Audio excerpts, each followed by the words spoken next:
The Irrational Confidence Podcast. All right, ladies and gentlemen, welcome to another episode of the Irrational Confidence Podcast.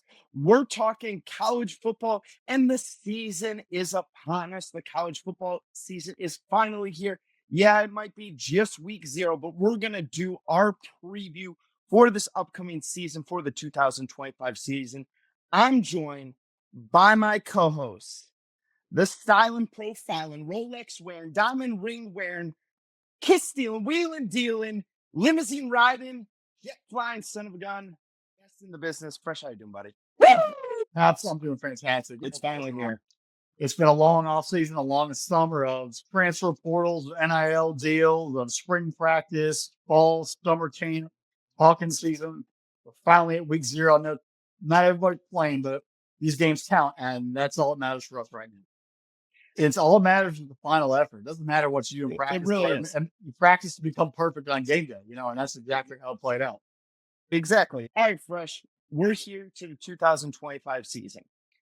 The funniest thing that we've joked about with this podcast is the first 2 years that we had, you broke a very long run with Georgia without a title. Georgia goes back to back our first few years of the podcast. Then, third year of the podcast, although we'll see what the NCAA comes down with here. But our legal eagle has joined us on multiple episodes, wins the national, his team wins the national title. He didn't personally, but his team wins the national title with the Wolverines winning it. And last year, my Buckeyes finally got another national title to put in the Woody Hayes Center over there with one of the more impressive runs through college football in the 12-team playoff. This year's fascinating because I feel like, I don't know about you, when I was looking at the 12-team playoff this season, I was looking at a team that I felt would be very dominant, that would be a team that could run through the entire competition. I can't find one. I think that there is a lot of parity in college football, and in my eyes, parity is a good thing. I mean, that's what this game's all about. And you're going to see, at least so far with the NIL, situation continue to grow, even though there's been a legislation on, capping athletic departments at 20 mil or whatever it's going to be, but you're still able to have additional NIL as long as it meets certain criteria. But it's up to a third party to identify what the criteria is. There's still a lot of gray area when it comes to getting paid and getting players. The bigger issue to me, it's not about the NIL, it's about the transfer portal. And that, until the transfer portal kind of has some, guidance around it, you see roster changing 24/7, 365, which every year is going to create an unknown. You're not going to have guys on the depth charts who develop, where in the past they might have played next year, or they only had the 1 year to transfer. Now they're getting 2 or 3, and some of these guys have so many transfer times, but they do. And you factor in eligibility. Some of the 2020 stuff is still playing in, where the guys got extra years for that. Being 2025, maybe that's starting to rub, end off, but there's still a lot of volatility, which is caused to, the outcome of the game to become pretty balanced across the board. It's good, but it also, for us fans, are kind of like, I have no idea what to expect. I have no idea who's playing where anymore. Outside of maybe 75 total players in the country, you're always trying to check the depth chart and the roster to figure out if the guy's still on the team. And then that is just going to add a layer. And as we saw last year in the playoff, with so many games being played, if you're going to go all the way to play into late January, you're going to need the full depth of your roster to be available to make that entire trip. So guys aren't going to be playing a full 11 games or 12 games like they did in the regular season. They might take a game off or play less plays, because I don't care what you do in September. If you're able to play in January, your body needs to be healthy enough to be able to take on that stretch run. So the game has changed. People say it's more like the NFL. I think it's football. It still has the college traditions around it. It's still the pageantry. Is it more corporate? Yeah. But the fulfillment of a Saturday afternoon, walking to a stadium with 80, 90, 100,000 of your best friends, watching your team talking trash across message boards and Twitter and TikTok and whatever platform you want, that is never going to go away. And that's what makes this game fantastic. Yeah, it's a phenomenal thing to come back to the college scene, and it's just a level of passion, because on any given Saturday, something crazy could happen. You could have that App State upset. You could have a Boise State upset. You could have any slew of things. And there's some really intriguing games going into this season. Heck, you could see raccoons run through a scoreboard over in Maction on Thursday night. I mean, again, anything can happen. Anything can happen in college football, especially in the MAC. You can So see fresh, Stanford beat Notre Dame. right? Crazy things happen. Northern Illinois again, and I don't think this Stanford team, but we'll get to them a little bit later here. All right, Fresh, let's roll through here. Let's make some predictions going into the season as well. Let's start just with the conferences. Give me your 4 conference winners that would get the automatic buy into the playoff. I'm taking Clemson out of the ACC. I think they're on the table 1-4 with that league. They're just that Clemson team is loaded, and if they don't, that's a failure on Dabo Sweeney and that entire staff. Texas Tech, what they did in the transfer portal and bringing back Hudson receiver and that offense, and with the Big 12 being as wild as it can be, I think they have enough depth that allows them to survive that gauntlet. When it comes to the Big 10, I do not have faith in James Franklin.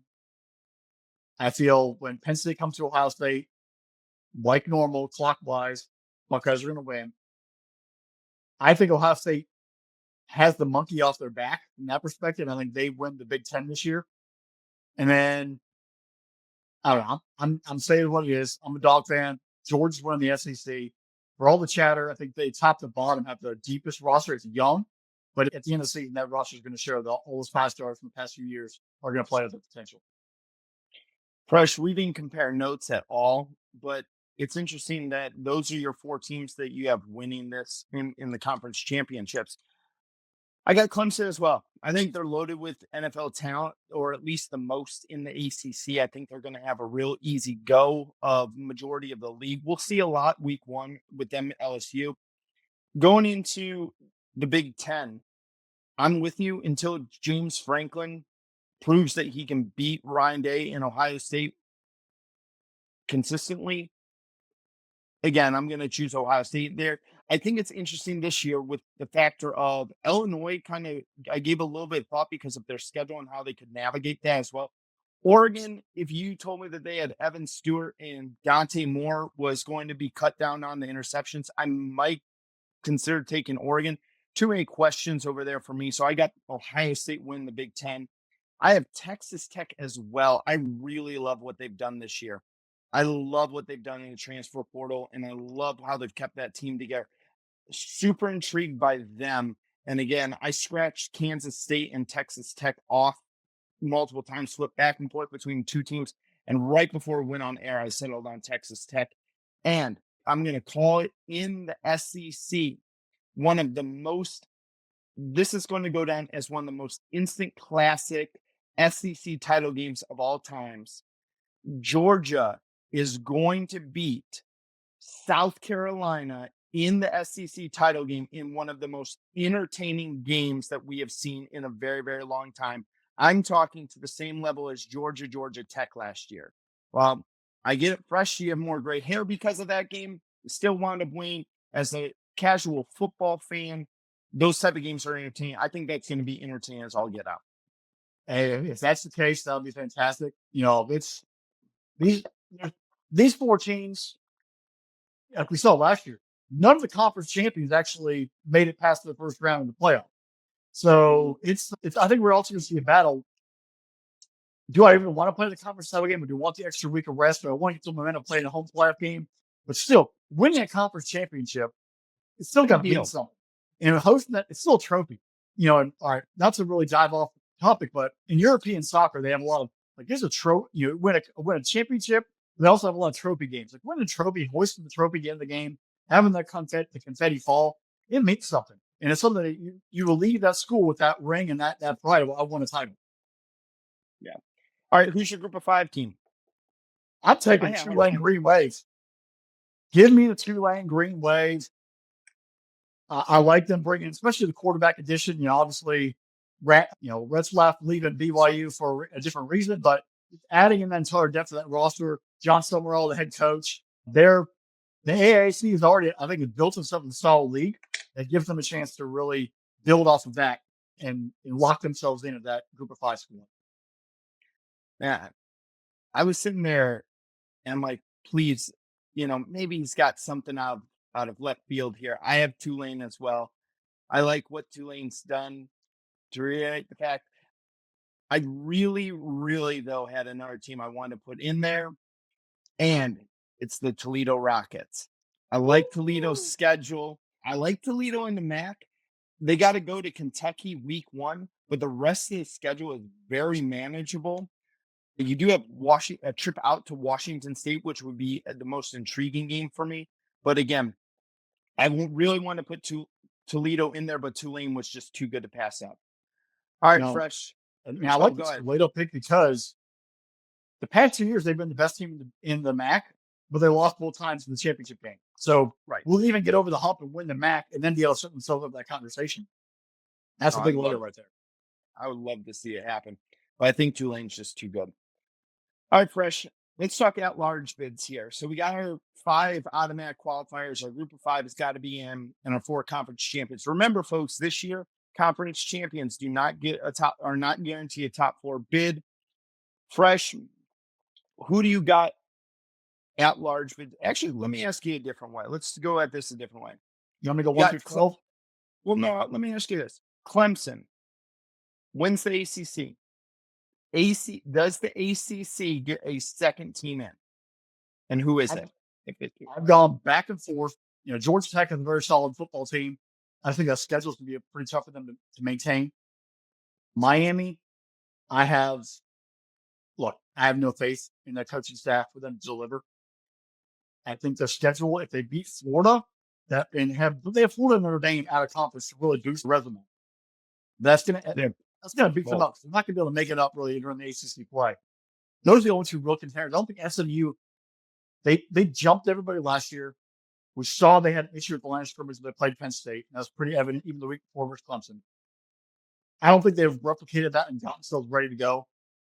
So when it comes down to it, Miami's probably the closest one, maybe Georgia Tech, but I think Clemson's the only ACC team that actually makes the playoff in the end.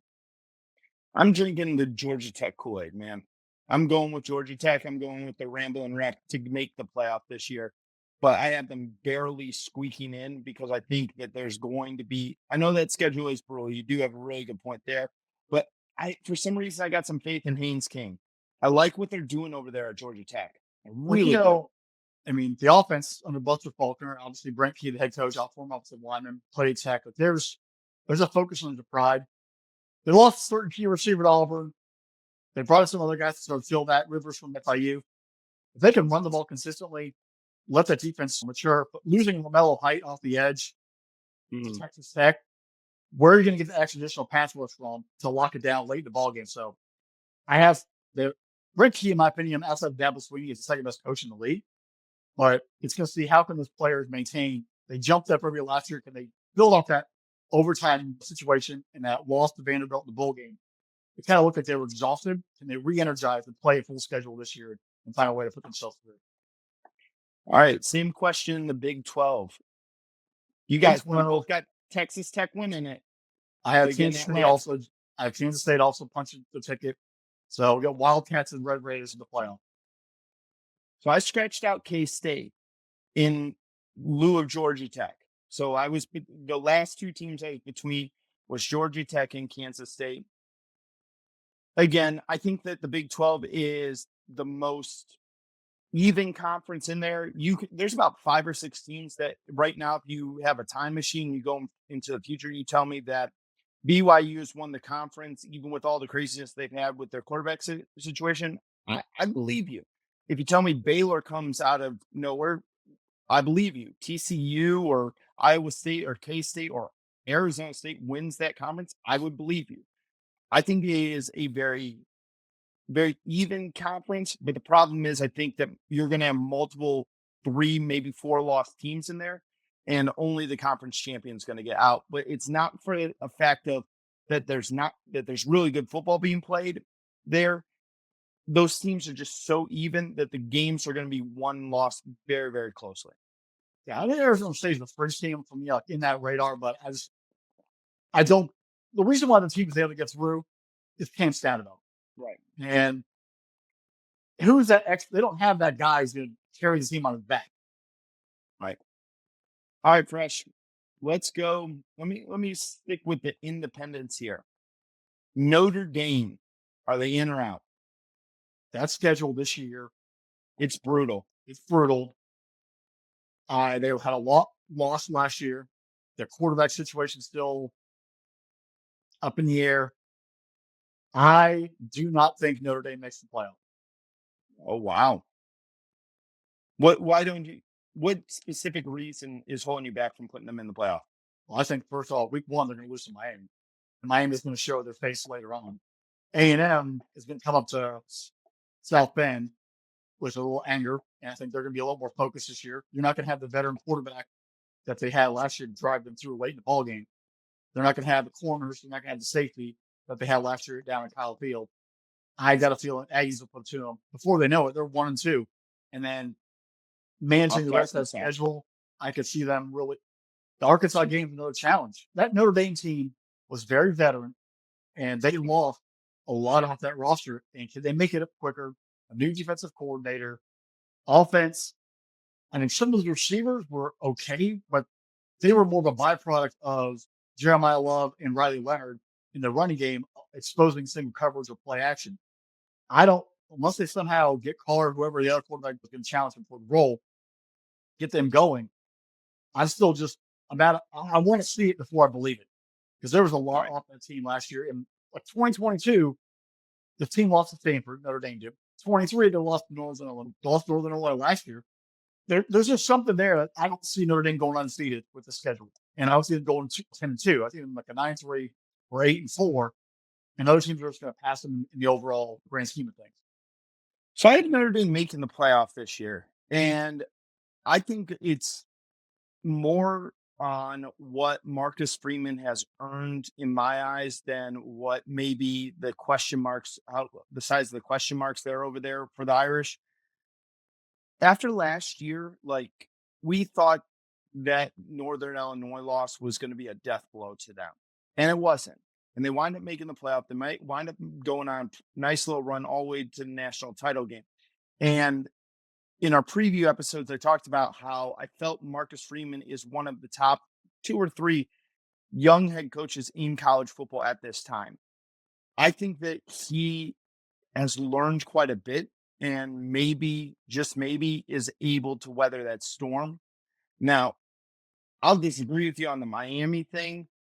That one I don't necessarily agree with.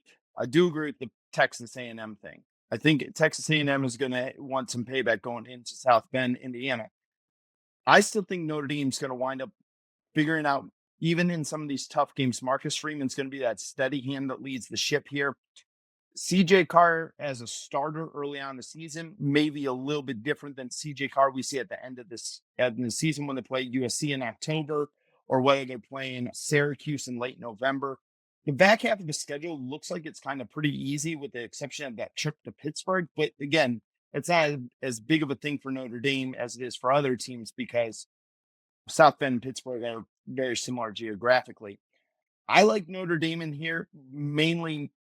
Again, I'm willing to overlook some of the questions that you brought up with, just because Marcus Freeman's wearing the headset. I can see that. I guess in the end, he's probably going to tell us, look, we don't have to win games 40-0. You just got to win the game. Okay. Right. Make it ugly, muck it up, and run the football, take care of business. And I think that's probably going to be the focus of it. It doesn't have to be pretty. We play to our strengths and run the football, play defense, and get out of the dub. All right, so let's talk here. Let's go over to the Big Ten. You have Ohio State as your champion. Who else out in the Big Ten is getting in? Got the Nittany Lions. I think Oregon gets in. I think they can navigate the schedule outside the Penn State game. And the Michigan Wolverines. Wow. The schedule lines up. I think they have a chance to get some wins, even if this is the year Ohio State finally decides to beat them again. I think they have enough on their schedule to navigate and get back in there and get a dub. It really, for the Michigan getting in, is going to have a lot to do, in my opinion, how they look when they go to Norman, Oklahoma early in the season.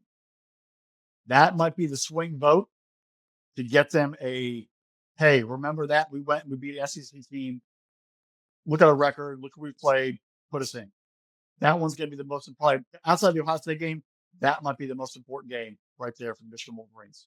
And Bryce Underwood and that entire staff, who they've recruited well, with a new offensive defensive philosophy, figure it out and make the play. I just don't see it. I don't see again, and I will be the first one to admit I will always look at the Wolverines in Ohio State style glasses. But again, I tried to pride myself in being pretty objective when I look at a team. I think they're a year away still. I think they're a year away. I'm very intrigued what the NCAA does with them, whether or not they put a bowl ban on them. So We'll that's the see funny on part that one. about it, is the NCAA is not in charge of the college football playoff. Right. Because if they were, that would have already happened 2 years ago when they were in the running for the national championship. They didn't do anything. They could have pulled the championship back. So bowl ban, I don't think really matters to them to make the playoff. Who cares? Right. We'll see on that one. I don't see it with this team. All right, let's go into SEC here, Fresh. Who you got in the SEC? Dogs, Horns, LSU Tigers. And this last one, I have gone back and forth as my just open-ended spot. I already talked about had Miami and the running Arizona State. I've been tossing up and dealing cards between South Carolina, Florida, and Oklahoma. Looking at schedules, looking at how things play out. What about Bama? I have a feeling they're going to see some pain. I don't know how Alabama making the playoff. I'm going to be bold enough to say Oklahoma makes the playoff. I know John Mateer, bet stuff is no nonsense is currently out there. But I think that team, the defense last year was actually very effective. The offense was just god awful. You bring in a whole new offense, some new receivers, John Mateer, Jaden Ott, a couple of running backs, an improved offensive line. I think Oklahoma finds a way to punch it through, and they will be able to withstand the gauntlet of their schedule and do just enough. I think the schedule also will give them the weight. I'm going to say 8-4 is not getting them in. I think they're a 9-3 football team, but that will be the 9-3. Look who they all play. Look what they ran through. Get them in as the last, toward the very bottom, obviously, but they will get in. Wow, Oklahoma. You had the Wolverines and the Sooners making the playoffs, Fresh. It's a bold prediction. I love it. It's a bold prediction, friend. It's August, 13th? We're Something getting like out. that, yeah. Bold predictions, baby. So I have UGA making it as the conference champ here. I got the Longhorns coming in number 2. I have Alabama making it as well. I think Kalen DeBoer is going to kind of show off. I think people are going to kind of doubt him a little bit this year. We're going to see a very more similar coach as we saw when he was over there at Washington from a couple years ago. And again, the team that I've admitted that I'm really, really high on the South Carolina team. I really think this is a great South Carolina team. Huge fan of Lenore Sellers. I'm going with South Carolina making the playoffs. I'm leaving LSU out. Marcus Freeman's the reason why I think Notre Dame gets in the playoff. Brian Kelly, you are the reason LSU will not make the playoffs. You can say Brian Kelly is going to do some stupid coaching? Yeah, continue to be a stupid coach? Right, just like the grass is going to go green tomorrow as well. Exactly. Brian, again, he's a good coach. He's good. And Nussmeier is a good quarterback. It's not, again, it's not indicative of the players. It's indicative of the coach. I think the players are really good. Do you think Jaden Daniels, he masked a lot of the problems from the coaching perspective? Yes. Yes, I do. Because remember, when was it the first year we did this when Jaden Daniels was at Arizona State? Yeah. And he's balling out at Arizona State. Remember that? What was the game? It was at 10:30 at night, and it was one of the best. USC. Yeah. And Jaden Daniels balled out in that game. I don't know. Brian Kelly, you just don't see it for him. I think it's a make or break year for him. He's got to. They spent so much with NAL and transfer portal. They got to do it this year. If not, that buyout, who cares at this point? All right, Fresh. Who gets the buys? So the buys are Ohio State, Georgia, Clemson, and Penn State. Oh wow, Penn State getting the buy. Yep, their only loss is to beat Ohio State. They're gonna be 11-1. So my 12-5, Tulane at Texas. My 9-8 matchup, Michigan at LSU. Now, like that right there is gonna be amazing. In Baton Rouge, Wolverines and Tigers. Oklahoma. You make me root for Brian Kelly. Oh yeah, I want to turn tables on you. Then we're going to get an old Baker Mayfield, Kyler Murray, Patrick Mahomes, Big 12 matchup. Oklahoma at Texas Tech in the 11-6 matchup, and then Kansas State at Oregon in the 10-7. With the Kansas State Oregon winner going to play Georgia, Oklahoma Texas Tech winner playing Clemson, the Michigan LSU winner playing Ohio State, and the Tulane Texas winner playing Penn State. And we'll go from there. Well, at least they actually let the LSU players. I want complete epic chaos. And we get Texas Penn State. Imagine that matchup. Imagine LSU or Michigan, Ohio State a couple weeks later. And Oklahoma Clemson, Brett Venables versus Davos Sweeney if they get that far. Yeah. And then Dane Lanning, Oregon Ducks playing the Dogs, Lanning, Kirby. You want to talk about an intrigue and matchups for storylines. That right there would be content overload for everybody. Right. All right, Fresh. Well, I have Clemson getting the number 1 overall seed, them getting a bye. My number 4 seed is going to be the Texas Longhorns. I think that they may split the series or something with a few of these teams. Ohio State is coming in at number 3. They're the 3 seed. Georgia in at number 2. I think in my mind, it's just rematches of certain games people would want to see. Is that the committee in this realm is kind of hoping things go chalk. So you get in the Final Four a rematch of Clemson versus Texas, a rematch of Ohio State, Georgia, if you could get it to go chalk. Again, obviously last year we didn't see that happen, but you go chalk there. Outside of that, my 8-9 matchup is Texas Tech versus Notre Dame, but I have it in Lubbock, Texas. Oof. I have it in Lubbock. We got a bunch of Irish versus a bunch of oil money. Yep. Oregon, Tulane. I got Alabama traveling, or Georgia Tech having to travel down to Tuscaloosa.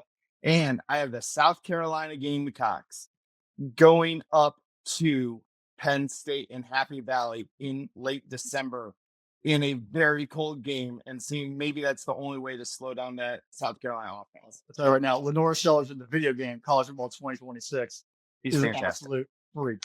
So if that any kind of that's Lenore Sellers shows up this season, watch out, folks.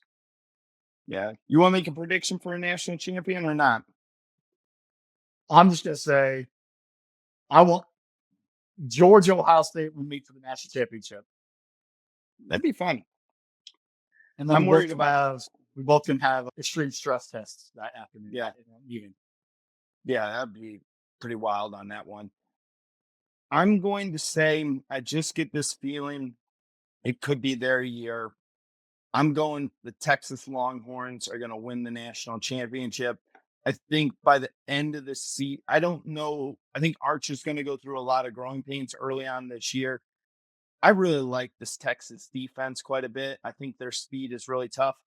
Again, the team we're going to see in Columbus, Ohio, I don't think is going to be the same Texas team we see in the college football playoff. I think Texas is going to have that survival mode, get through the regular season, survive the SEC, make the dance, and then run through the dance as well as it gets into the college football playoff. I'm going to say Texas plays. I'm looking at my sheet here to see what the matchup would be. I'd probably, if it went the way I'm saying it, I'll say Texas plays. We'll say Ohio. I'll put Texas, Ohio. So you get the third time they play in last 12 months. I would boost some ratings and sell some tickets. That's for sure.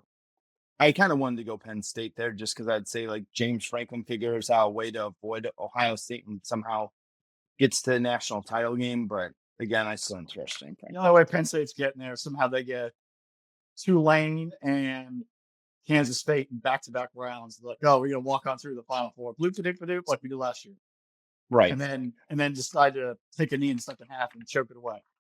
Yeah. All right, Fresh. We got some college football games this weekend. It is week 0, ladies and gentlemen. It's exciting times because we got actual football games on the field. 3 main games that we're kind of keeping our eyes on that we're going to preview for you guys here this week.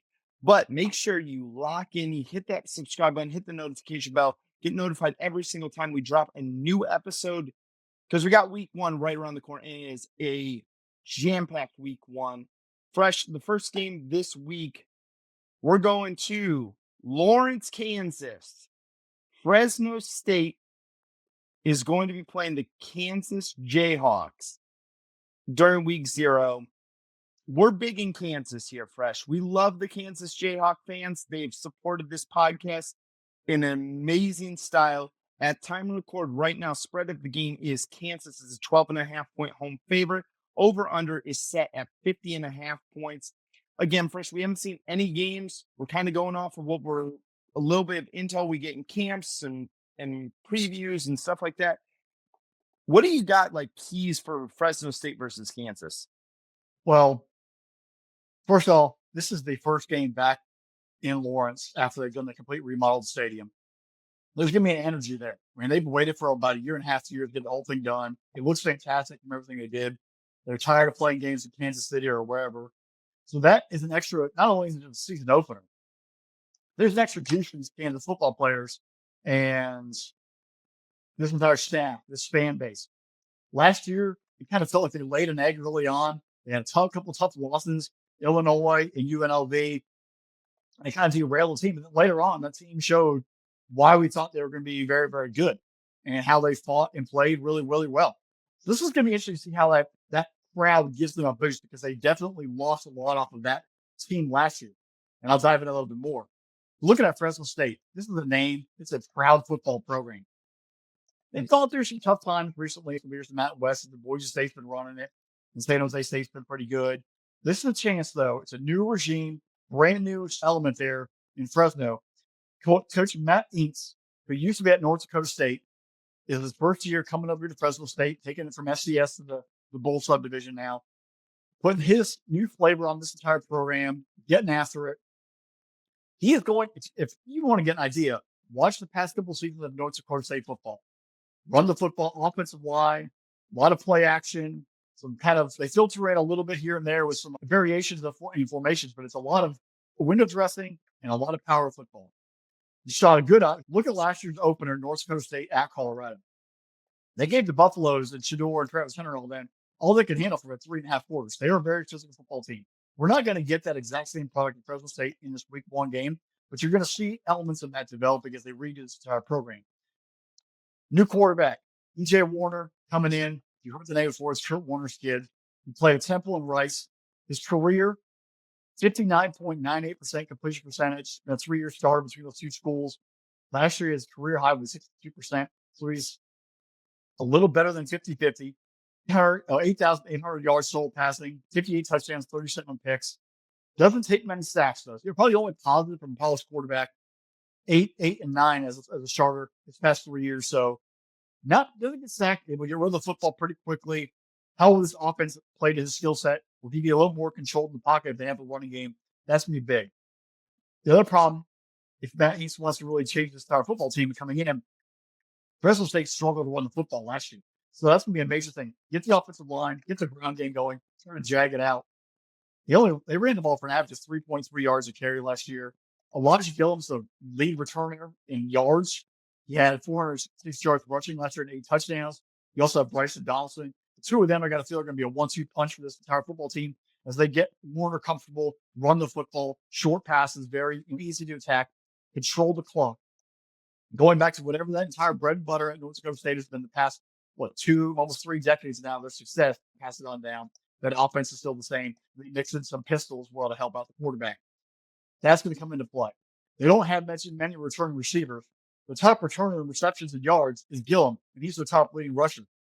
Their number 1 pass receiving threat outside of the running back coming back is tight end Richie Anderson. He had 18 catches as a freshman, no touchdowns. So this is going to be a brand new element right now for Fresno State. You just have to really trust in what North Dakota State did. This is a rebuild under Coach Entz. How can they bring that in there and develop it? They're going to try to muck it up. They know they're coming into a hostile environment. There's the reason why they're 12.5-point dog. Slow the game down, run the football, let Kansas make their own mistakes because we're going to figure out Kansas not returning much. Jalen Daniels last ride, but Kansas returned. How do you replace both your corners, your top 5 players in receptions on your depth chart from last year, Devin Neal, both your coordinators? A lot of other players from that defense are gone. This is almost an entire brand new football team for Kansas outside of Jalen Daniels. How do you get this entire team to play at the high level they they played the past few years. We're going to try to see a lot of growing pains early, maybe one early touchdown, but a lot of painful procedural penalties, get guys in the formation. In the end of the game, I think Kansas finds a way to win. They're going to have the depth. This isn't going to be some 50-0 blowout of Kansas or Fresno State. It's going to be a battle all night long. You're going to have initial juice because the stadium is going to wear off. Guys, you're going to really get a test who's actually ready to play some big-time college football. And we don't get preseason games in college, so you're going to see some ugly play early. Who can settle in quicker? Who can adjust? Where's the depth? Kansas finds a way to win. I say that I don't think they're going to cover. I think if Fresno State in the points, I think it's going to be maybe a 10-point win. There's going to be some just junking up a little bit, trying to get through there as who's playing. Kansas will, though, come out on top at the end of the ball game. But we're going to learn a lot about Lance Leipold, that entire program, the depth they've had. And we're going to also learn about Fresno State and how quickly they can get that program turned around after their 6-7 season last year. For me, Fresh, Lance Leipold, he does something really well. It's his ability to coach offensive linemen.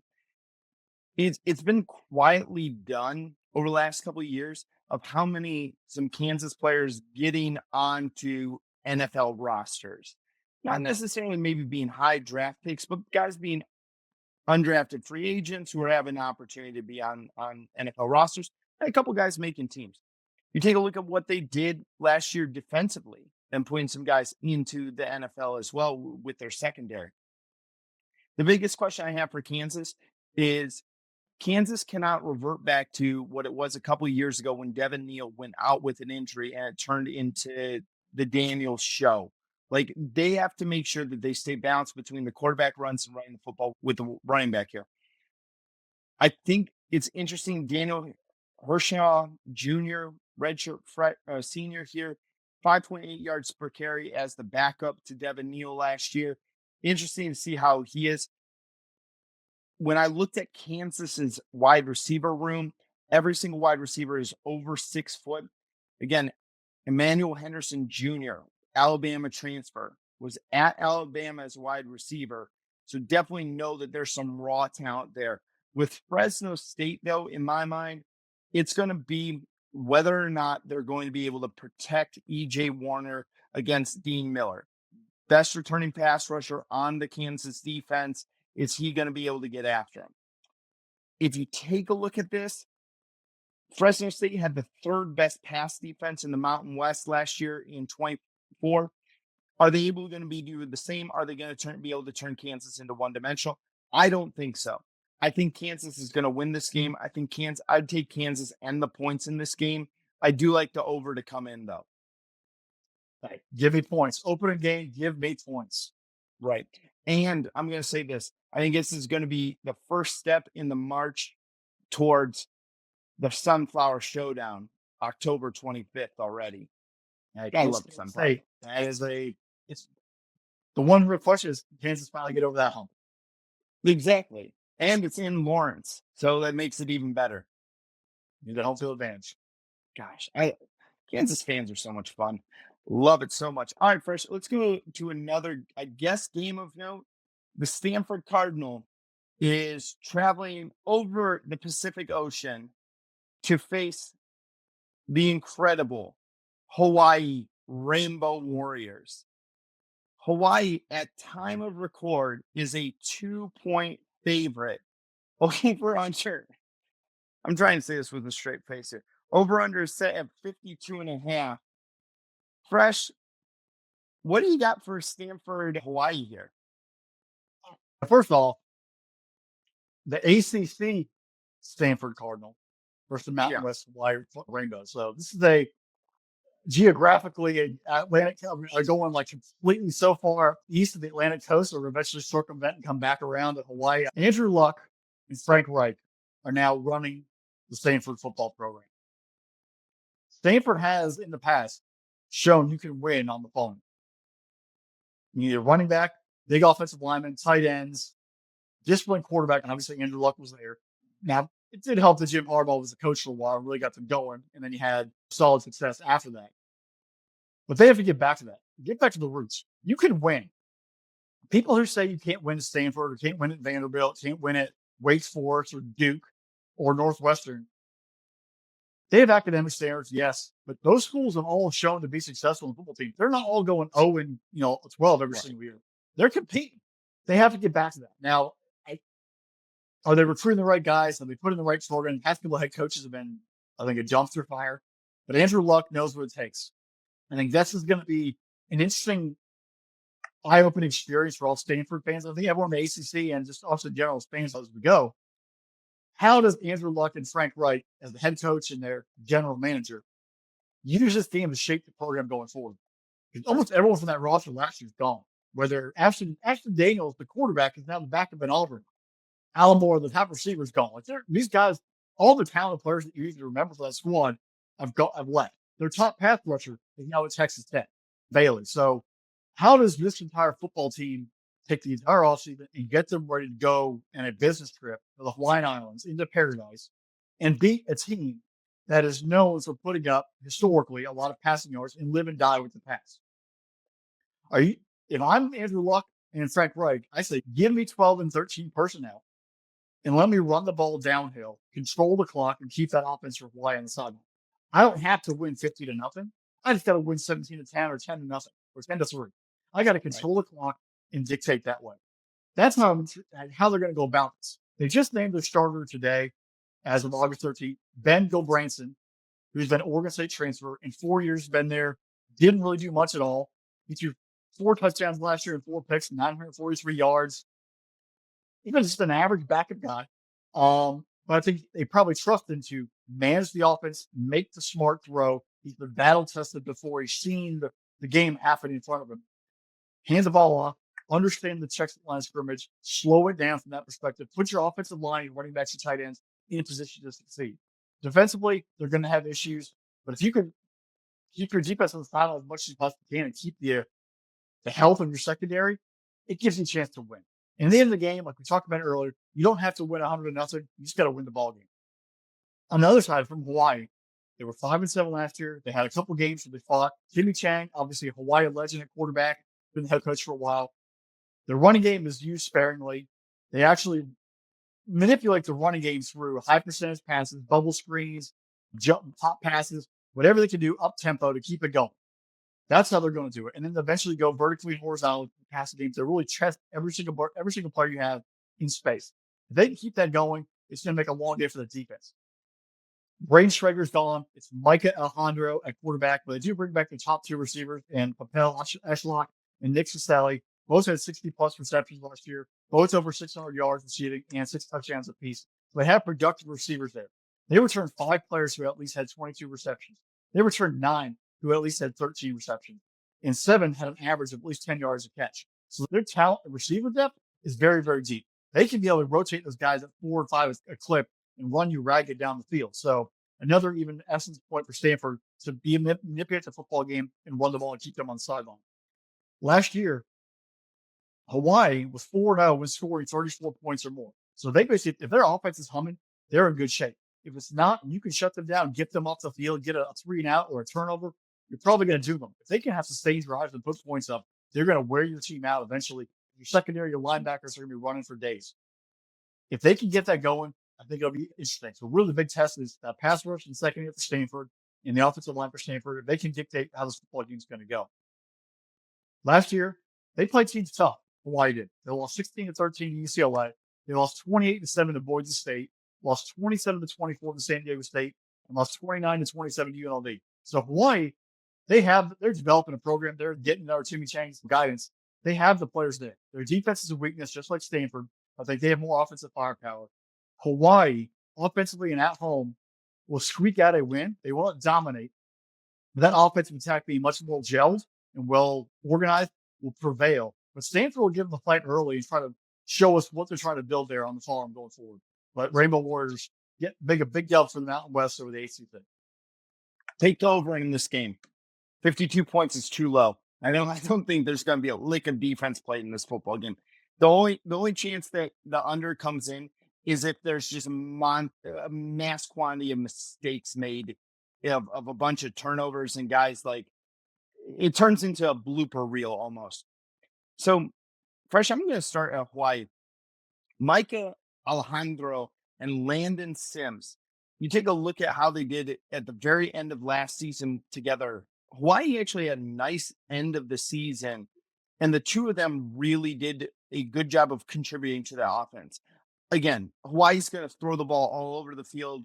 Alejandro is going to have at least probably 45 to 50 passing attempts in that game. If we know anything about Timmy Chang's offense, Hawaii is always fun to watch and entertaining because they're like a video game offense. When I was doing my research on Hawaii, though, there's one thing I've noticed. And Fresh, we have a very close Samoan friend here who has taught us a lot about Samoan culture. And I usually, when I have a Samoan name, I reach out to her via Twitter of how to pronounce the name. And as I'm looking through Hawaii's depth chart, I'm noticing a bunch of Samoan names, especially on the offensive line and defensive line and linebacker position. There's one thing I've learned over my years of doing this. Samoans make fantastic offensive and defensive linemen. Yes, they are. They Warriors. are they are warriors. Football is a game won in the trenches. I like if you going to be protected by a group of Samoan offensive linemen, I like my chances. I really do, man. As for Stanford, Fresh, I put one note that Stanford sucks. They're terrible. No. I thought so much about what I was going to say with Andrew Luck and how I was going to talk about Stanford. And the only thing I can really think about is where I grew up in my hometown. My high school football team played in a conference that they shouldn't played in, way above us with these much bigger schools that just beat the living daylights out of us week in, week out. And my high school job was working at a marina, and one of the guys played football. Shout out to Tom there. And I remember sitting and talking with him once and him trying to tell me, and Tom sitting there telling me, you know what Vermilion need to do is you need to return back to what made Vermilion football good when we had the Ford plant and you had the big guys up front. You ran power I, you ran it up the middle, you worked hard, you won in the trenches as well. And that memory came streaking back to me when I started looking at Stanford. It's kind of similar to what you were saying. If you want to be good at Stanford, you're right. You got to have a running back and you got to run the football. You got to win in the trenches because you can find some academically gifted offensive linemen who can push some bodies around. You need a smart quarterback. He doesn't have to have Andrew Luck's arm. It would help if he did, but you need a guy who's going to not make mistakes. He's not going to put the offensive behind them. He's not going to put them in third and long situations, not going to turn the ball over in really key situations. Does Stanford have that? I have no idea. I'm going off of what I saw from this last year. It was a very, very bad team. I know a lot of the players are gone from that team. Maybe that's a good thing, but until Stanford shows me that they're going to be a quality football team, I'm gonna think that they're terrible and dog fart in church. So Yeah, it's gonna be a long rebuild. I mean, you got two NFL guys there. You kind of trust that they might have an inkling of how to coach, but the NFL game and the college game, they're similar, but they are completely different when you get into all the nooks and crannies. I mean, that is look, Nick Saban, greatest college football coach, probably arguably of all time. Him in the NFL was not what he was in college. It's a different approach. It's a different mindset. And you can't just sign players. I always remember there's like the quote of Urban Meyer when he finally came and coached the Jaguars. And they saw one guy and like, yeah, you can't have him. Like you can't just he looks great on film, that's fantastic, but you can't just sign him. You get one draft pick. You can't just go out and grab all the guys you want. You have to develop the roster through the cap and manipulate. College football, you can get as many guys as you want, but no one's going to say it. So you have to coach and develop who you have. right. And as we saw Frank Reich coaching as a head coach in the NFL, you know, bless you, son. You're pretty brutal that way too. So it's an interesting challenge. Maybe the NFL pedigree helps. Maybe the Andrew Luck element helps with the KI one here, come here. But they're going to need to, it's going to be a long overhaul for the Cardinals. All right, Fresh. Let's go to Farmageddon over in Dublin, Ireland. This is the game that everyone is waiting for. I'm excited for this one here. Iowa State was the Cyclones, they're going to play Kansas State in Dublin. At time of record, Kansas State is a 3.5 point favorite. Over under is set at 49.5. For some reason, I got a feeling the under is going to come in this game. I don't know why. I just get the sinking suspicion that the under's coming in here. And we've talked about this quite a bit. Matt, expectations are kind of high.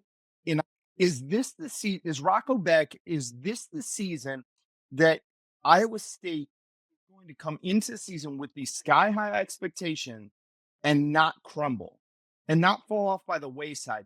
Because that's what makes Iowa State so much fun, but also makes them so annoying. Because when there's no expectation, Iowa State is this amazing team. They're fun to watch. They put up points. They play great defense.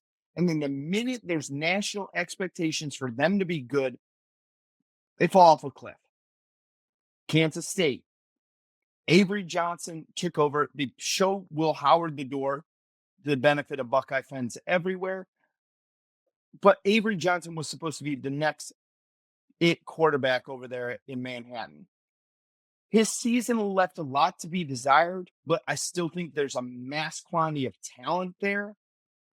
Fresh, I think this game is going to be back and forth. I think it's going to be decided late in the fourth quarter. I do not think this is a blowout type of game. This will keep you locked in for all 4 quarters. Oh, definitely. I think this is going to be a great battle. These two teams have had, and I'll talk about their last 5 matchups later. They're usually one possession ball games. Like, they're going back and forth.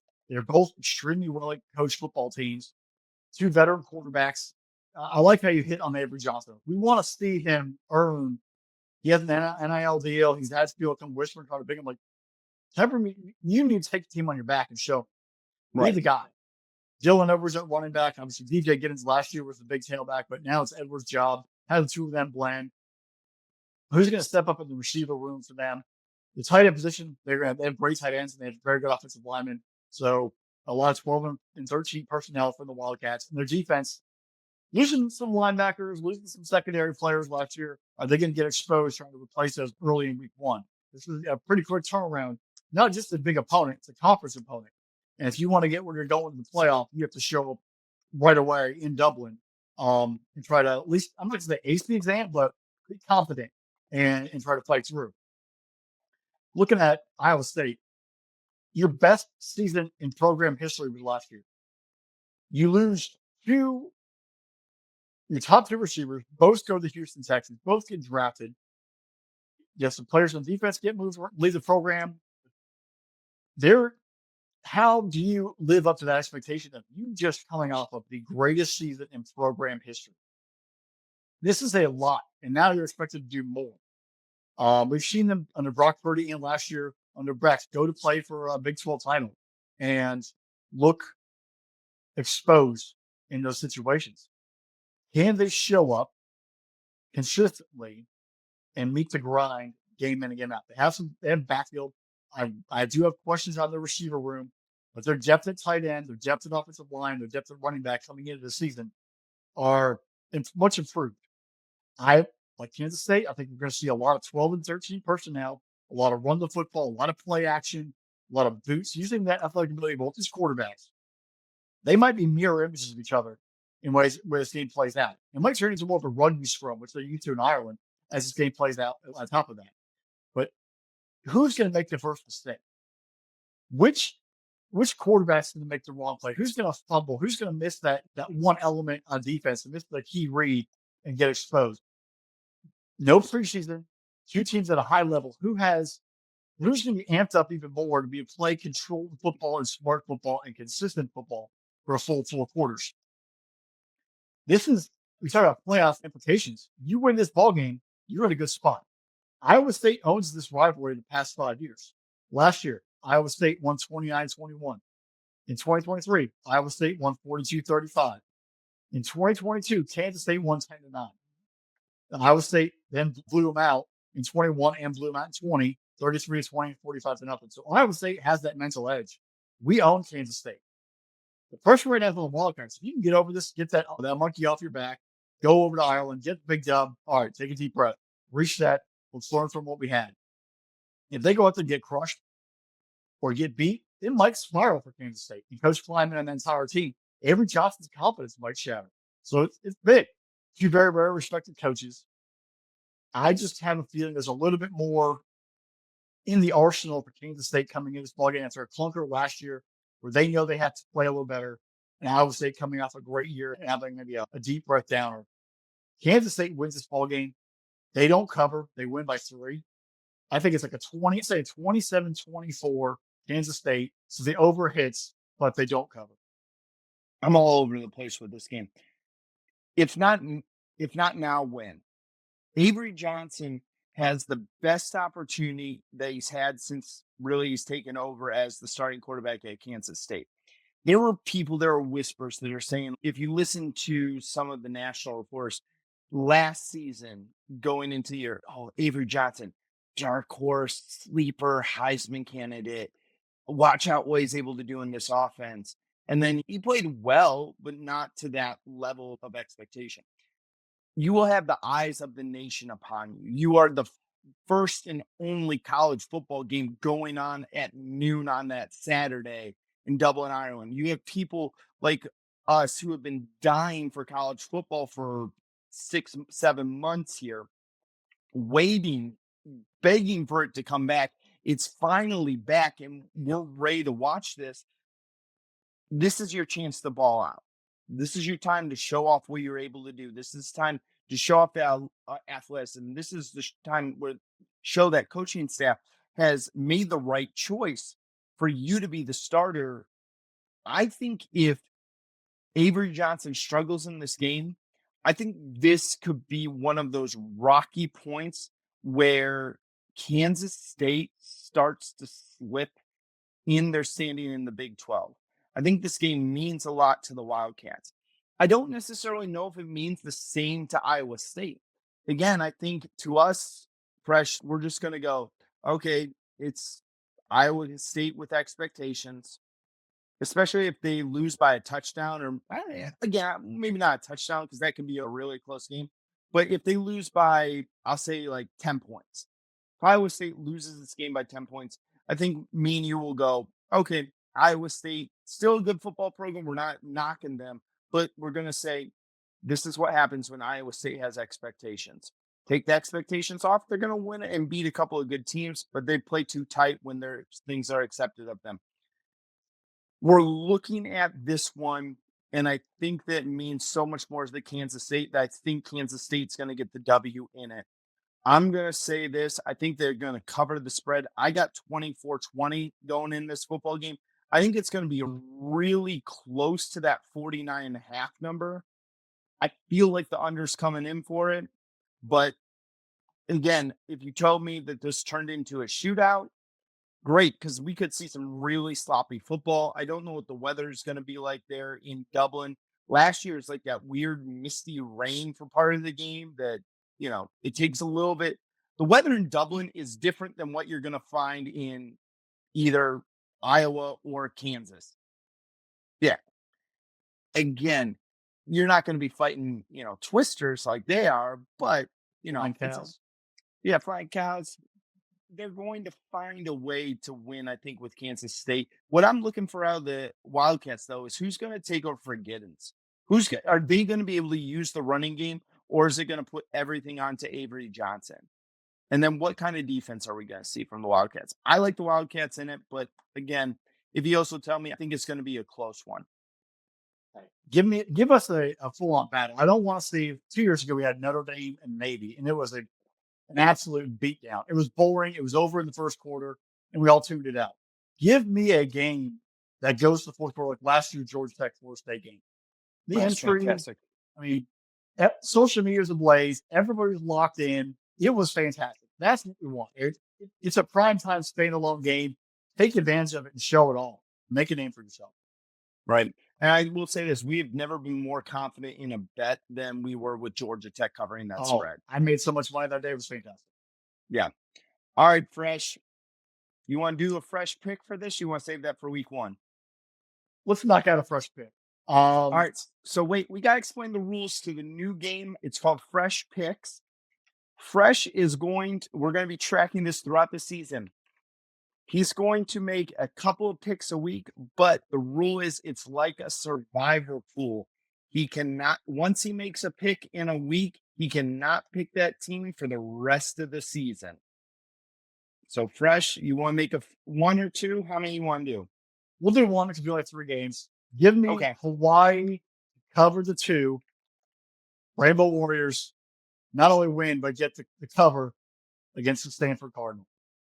All right, folks, we're documenting the Fresh pick of week 0 there. That means Fresh will never be able to pick the Hawaii Rainbow Warriors again throughout the season. And if they lose, they all got to pick them anymore. I'm done. So let's hope they get the dub and I can keep going. Yeah, no, you can keep going. It's just you can't pick the team again. Yeah, all right. We'll be a little light. That would really be tense if I didn't even make it to week 1. Yeah, that's true.